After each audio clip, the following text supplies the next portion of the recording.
Beyond Alpha Ventures, founded by Kobi Frankel in 2019, is an American multi-strategy family office and hedge fund headquartered in New York.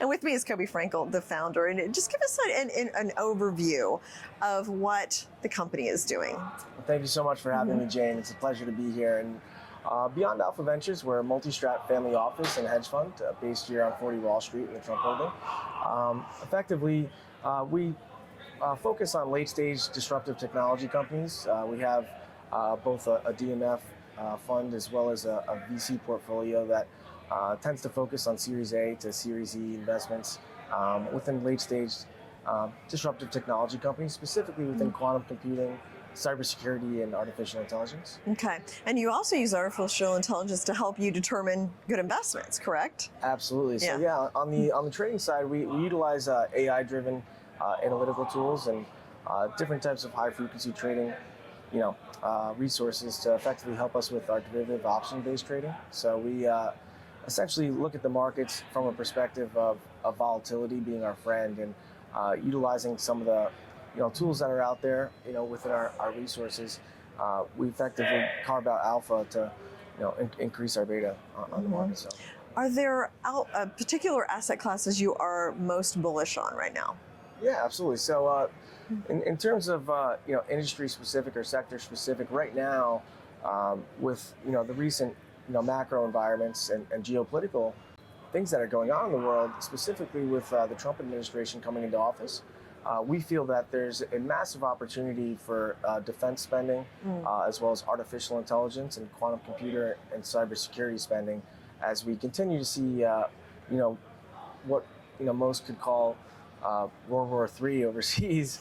At the end of the day, there's going to be a tremendous amount of government expenditure, into specific companies that will benefit, from, obviously what's going on overseas. And specifically, if you were to ask me what sectors I think will benefit the most, and if you look back historically, like the dot-com bubble, we believe that quantum computing, artificial intelligence, and cybersecurity are absolutely the most prudent sectors to have exposure in right now, because they're very much critical from a geo and macro perspective. Yeah. Well, and defense is getting more technical too. There's more drones and robotics and things like that. Is that something you're also looking at? Oh, absolutely. There's a few companies like Anduril and Sandbox AQ specifically that we have very much heavy weighting in our VC portfolio, and we think that over the course of the next 3 to 5 years, those companies will continue to get more government contracts and essentially will come to the public markets as well, and could be blockbuster IPOs as well. And geopolitical tensions, it feels like instead of a kinetic war, it's more like who's got the best AI lately. We saw DeepSeek recently and impress the world from China.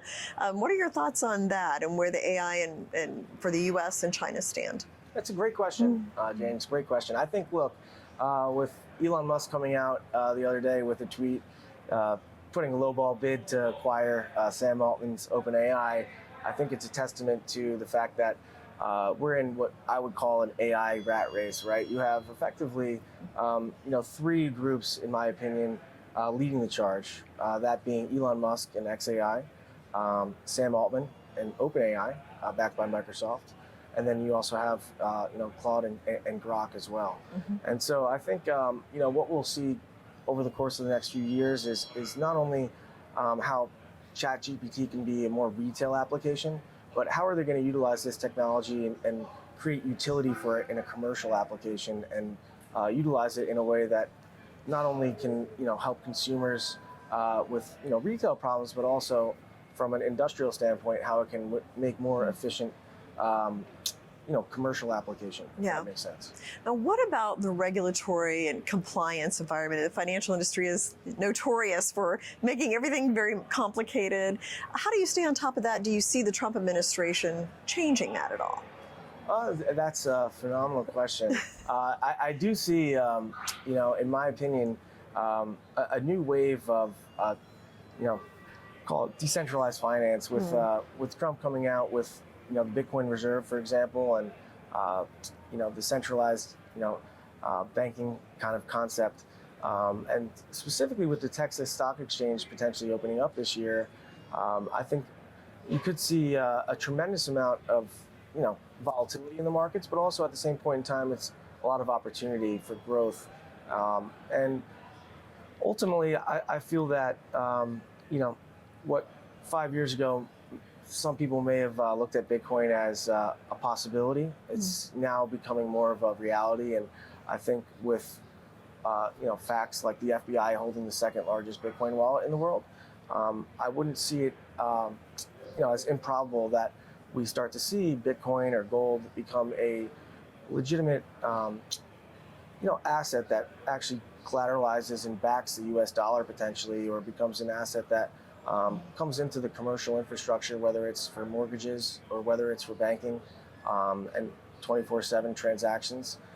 We saw yesterday Jerome Powell talk about having wire transactions be 24/7 with FedNow, and I think that seeing the Federal Reserve, quote unquote, underlined as an independent organization with Trump's communication with Jerome Powell is kind of underscoring what I believe could be a new wave of financial infrastructure and financial engineering within the government and judicial bodies. Yeah. Interesting. It does feel like we're on the cusp of some major changes, in finance and a lot of things.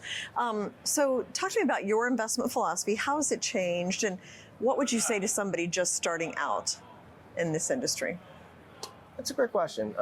At the end of the day, I'm a firm believer that what makes a marketplace is opinions, right? And I think that every day there's something more that you can learn. And if I was someone new and starting out in the industry, I would say to be a sponge and to speak to as many people as you can, and to effectively use your resources that you have in your network to accumulate as much information as you can. And at the end of the day, in my opinion, the key to success on Wall Street is information and intel. And if you can kind of be, one that has a predictive analytical mindset, and you can kind of, roll the tape out and foresee what you believe will happen, and you kind of speculate and invest on that premise, I think you'll be very successful and rewarded if you're disciplined in your approach. Yeah. Okay. Very interesting. Thanks so much, Kobi, for coming in. Absolutely. Thank you so much for having me, Jen.